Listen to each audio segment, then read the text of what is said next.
Benarkah ada kelompok buruh yang mesra dengan penguasa? Cukup berbeda dibanding May Day yang sudah-sudah, pemerintah memfasilitasi peringatan Hari Buruh di Monas yang kemudian disebut May Day Fiesta.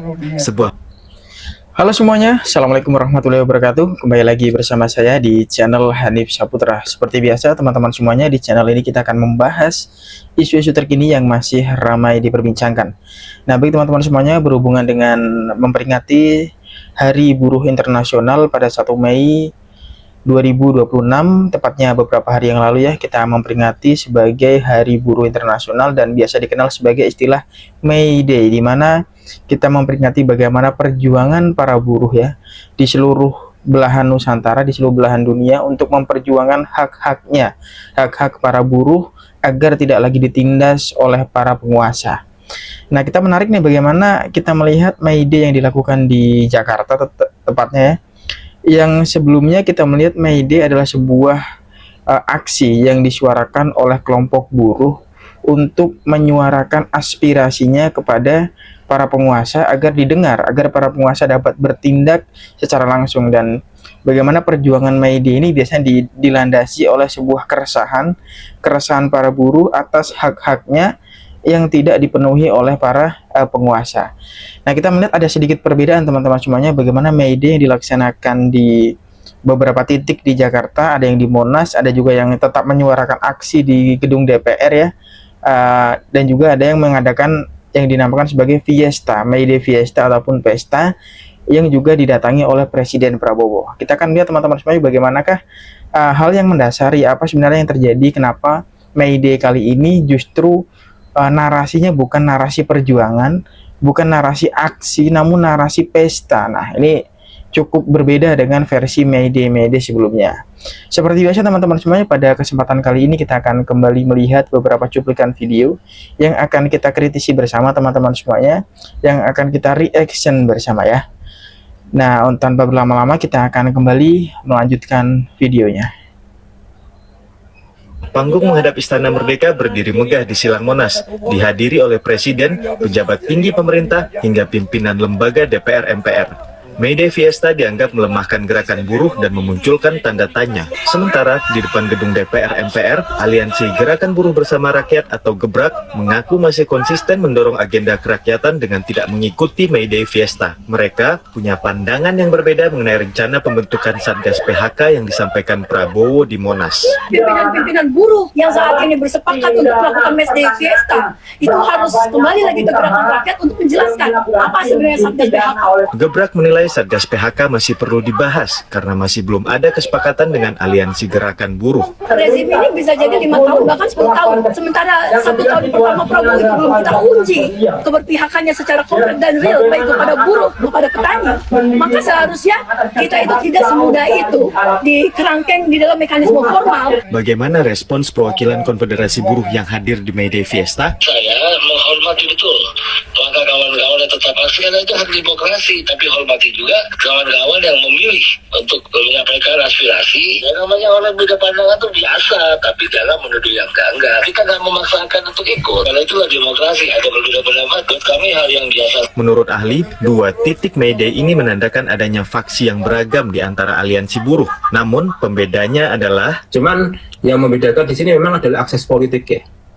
Karena memang di sini terlihat sekali kan antara yang di Monas dan di Senayan, di mana yang Monas itu aksesnya langsung ke Presiden, yang sebaliknya itu justru mengalami resistensi. Namun, bagaimana nasib gerakan buruh ke depan? Nah, itu dia teman-teman semuanya bagaimana kita melihat ada dua gerakan buruh. Yang pertama adalah gerakan May Day Fiesta yang dilakukan di Monas dengan dalih merayakan ataupun pesta dengan didatangi oleh para pejabat dan juga presiden. Kemudian juga ada May Day, yaitu May Day aksi yang dilaksanakan di depan gedung DPR oleh teman-teman gerakan buruh yang kita lihat tadi adalah GEBRAK ya, Gerakan Buruh Bersama Rakyat, yang tetap menyuarakan aspirasinya dengan menuntut adanya Satgas PHK ya, dimana kita melihat sangat banyak sekali PHK dilakukan dengan dalih efisiensi menjelang Lebaran kemarin ya, tepatnya agar perusahaan tidak lagi membayar THR kepada para karyawannya dengan mengadakan PHK besar-besaran. Nah, tentunya Prabowo pernah menjanjikan adanya Satgas PHK yang akan menjadi satuan tugas untuk memberantas praktik-praktik nakal dari perusahaan yang melakukan PHK menjelang Hari Raya Idul Fitri. Nah, tentu hal tersebut belum ada realisasinya, dan bahkan sampai sekarang belum ada langkah konkret yang diambil oleh pemerintah untuk membentuk sebuah satgas PHK. Tentu para buruh ini harus melakukan aksi, harus menyuarakan kembali di momen May Day ini untuk dapat membuka mata dari pemerintahan agar dapat lebih memperhatikan hak-hak dari buruh. Nah, tentu dengan adanya May Day Fiesta juga disinyalir adalah sebuah langkah untuk membungkam suara aksi, membungkam para narasi-narasi dari buruh ini yang menyuarakan akan adanya Satgas PHK agar tidak lagi mempermasalahkan hal tersebut dengan memberi sembako, dengan mengadakan pesta di Monas ya, dan juga dengan mendatangkan beberapa pejabat-pejabat penting di negara untuk membungkam hal tersebut. Nah, mungkin teman-teman ada pandangan lain, silahkan disampaikan saja di kolom komentar teman-teman semuanya. Kita akan kembali melanjutkan teman-teman semuanya untuk menonton videonya. Artinya di sini memang akses terhadap kekuasaan, entah itu melalui partai atau melalui kelompok masyarakat sipil atau melalui NGO, itu akan menentukan sekali buruh itu akan menjadi suatu kelompok masif atau sebalik, karena beda afiliasi jalur akses itu juga menentukan seberapa cepat unifikasi aspirasi buruh. Sebetulnya, Indonesia sudah memiliki partai buruh yang diketuai oleh Said Iqbal. Namun, pengamat menilai partai buruh perlu usaha lebih untuk menyatukan kelas pekerja dalam satu wadah tunggal. Kita itu bukan saatnya atau belum waktunya untuk euforia. Nah, ini kita akan coba mendengarkan teman-teman semuanya keluhan ataupun keluh kesah ya, ataupun pandangan, pendapat dari para teman-teman buruh ya terkait dengan adanya May Day yang dilakukan di beberapa titik di Jakarta, ada yang dilakukan di Monas dengan May Day Fiesta, dan juga ada yang dilakukan aksi di depan gedung DPR. Kita akan mendengarkan bersama-sama teman-teman. Atau bermesraan dengan para penguasa yang memang notabene selalu memberikan hadiah-hadiah terburuk buat kaum buruh dan rakyat. Contohnya Undang-Undang Cipta Kerja dan Omnibus Law Undang-Undang Cipta Kerja 11 klaster, dan tidak adanya kepastian kerja buat kawan-kawan buruh. Perekonomian dari segi buruh itu harus ditingkatkan dan menghapus outsourcing. Outsourcing dihapuskan. PKWT yaitu pembenaran untuk karyawan tetap. Yang mengenai pekerja wanita. Pekerja wanita juga diperhatikan mengenai haknya, dan juga pajak minta dihapuskan. Berikut juga daily worker dan sebagainya itu minta dirapikan. Presiden lebih mendapati janji yang tahun lalu. Kita intinya kemarin menagih janji tahun kemarin, gitu. Hapus outsourcing, tolak upah murah. Gitu. Itu aja harapannya Kak. Ada Ya. lagi mungkin? Harapannya ya Indonesia lebih baik lagi. Gitu. Kita juga mendorong agar upah-upah ini tidak ada ketimpangan. Kebutuhan sama aja. Aku tanya harga cabai misalkan sekilo 100.000, di sana juga sama 100.000. Kenapa harus ada ketimpangan upah gitu kan? Terus hari ini banyak juga pabrik-pabrik yang posisinya pindah lokasi ya, berpindah ke daerah Jawa karena upahnya lebih murah. Nah, ini juga menjadi PR bagi seluruh bagi pemerintah agar bagaimana ketimpangan upah ini juga tidak jangan sampai terjadi lagi gitu. RUU Ketenagakerjaan.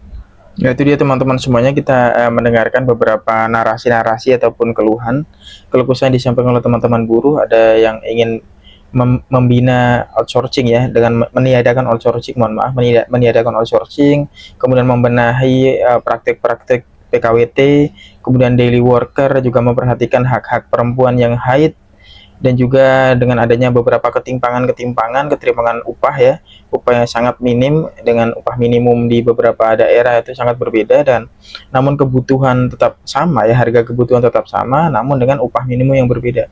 Kita juga melihat bagaimana praktik-praktik para perusahaan ataupun pabrik-pabrik yang tadinya berada di lingkup Jakarta, Bekasi, Jabodetabek lah ya, kita katakanlah di Jabodetabek dengan upah minimum yang cukup rendah juga, namun di beberapa daerah seperti di Jawa Tengah, Jawa Timur, dan juga Jawa Barat juga ada beberapa daerah yang upah minimumnya sangat kecil, dan pabrik-pabrik banyak sekali berpindah ke Jawa Tengah ya, karena di Jawa Tengah upah minimumnya sangat kecil dan juga bisa menekan angka ataupun anggaran untuk para pabrik tersebut. Namun hal tersebut malah mencederai para buruh karena kebutuhan pokok tetap tinggi dengan upah minimum yang sangat kecil.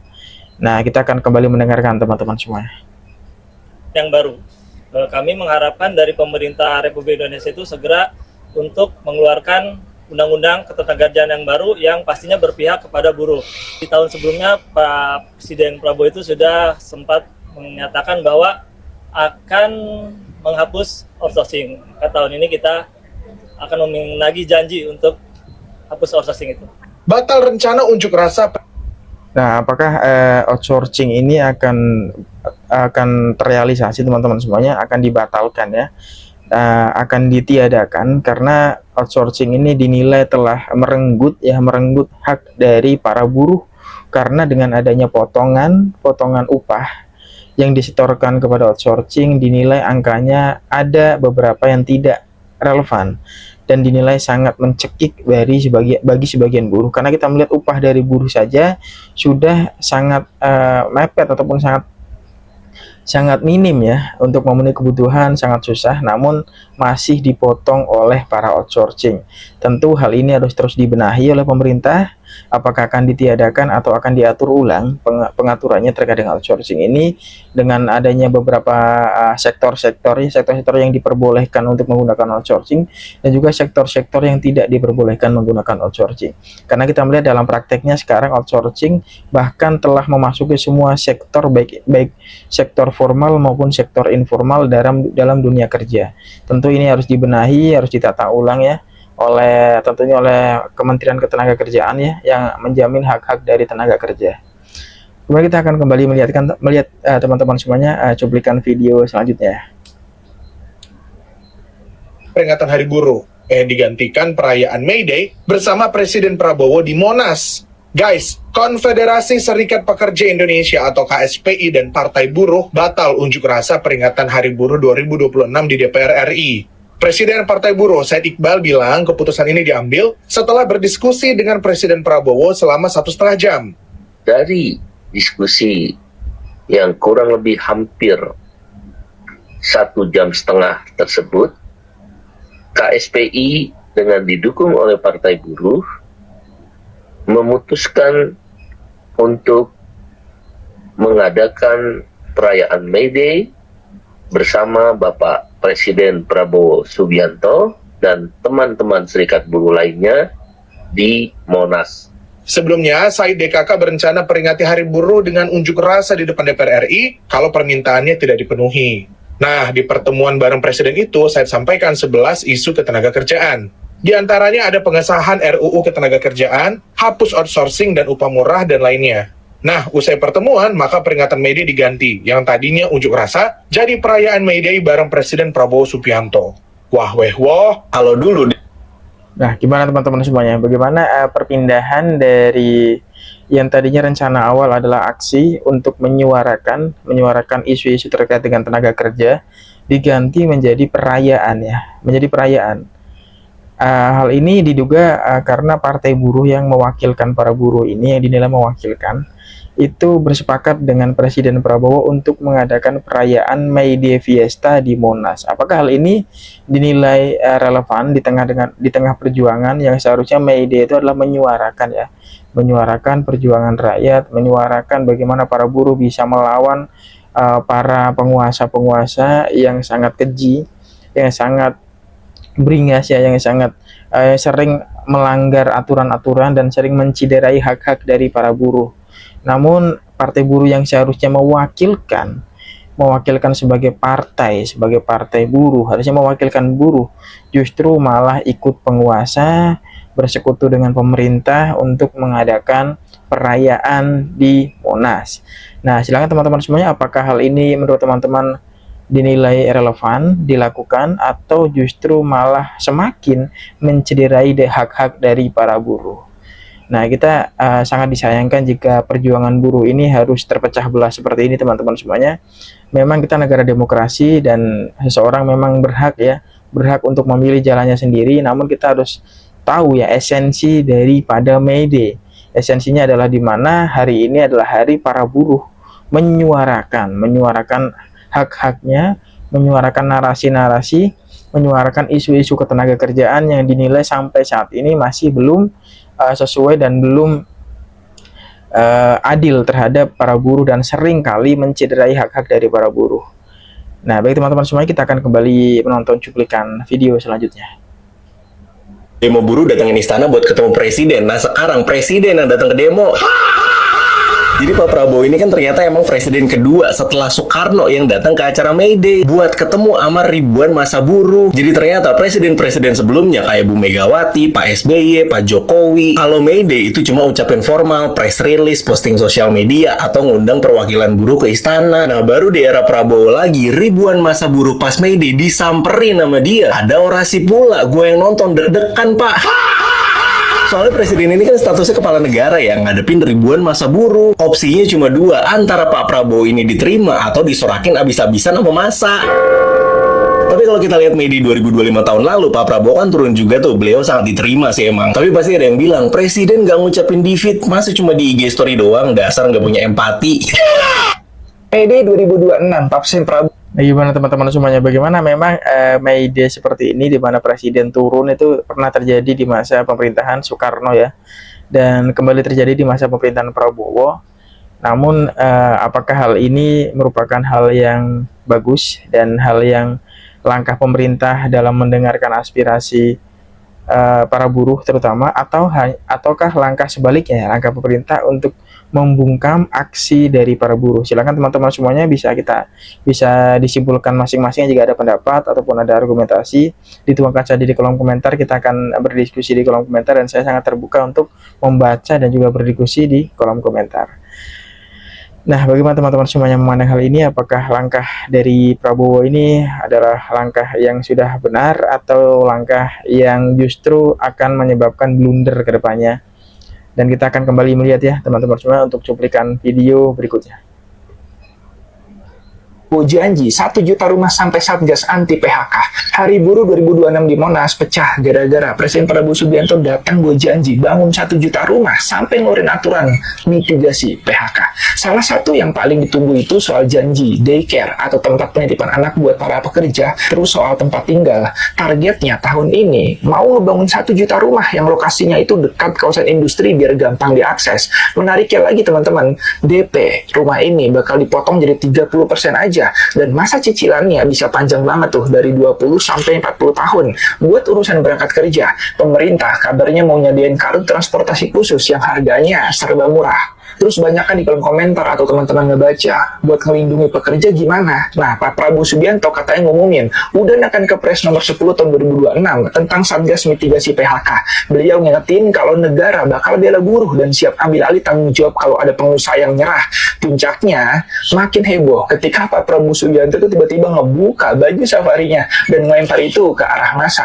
Sambil pakai kaos hitam, beliau turun panggung dan nyalamin buruh. Tapi poin pentingnya teman-teman, janji ini harus kita kawal ke depannya, dan ini waktunya sinergi antara masyarakat, pemerintah, sipil, kaum buruh, siapapun semua. Karena ini hanya bukan tentang di periode Pak Prabowo, tapi untuk masa depan Indonesia, masa depan kaum buruh, dan masa depan generasi penerus bangsa kita.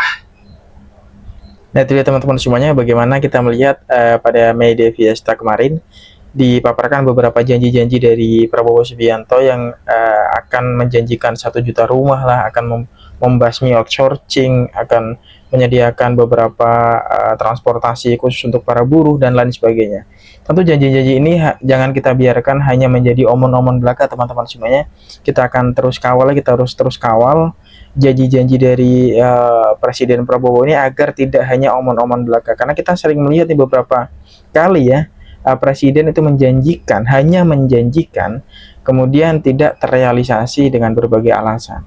Tentu hal ini jangan sampai terjadi, jangan sampai terulang kembali, dan kita akan terus kawal agar janji-janji tersebut bisa terrealisasi dan bukan hanya omon-omon belaka. Nah, bagaimana teman-teman semua memandang kegiatan May Day kemarin? Apakah May Day tersebut telah mencerminkan perjuangan para buruh, atau justru sebaliknya perjuangan para buruh ini dapat dibungkam oleh para penguasa?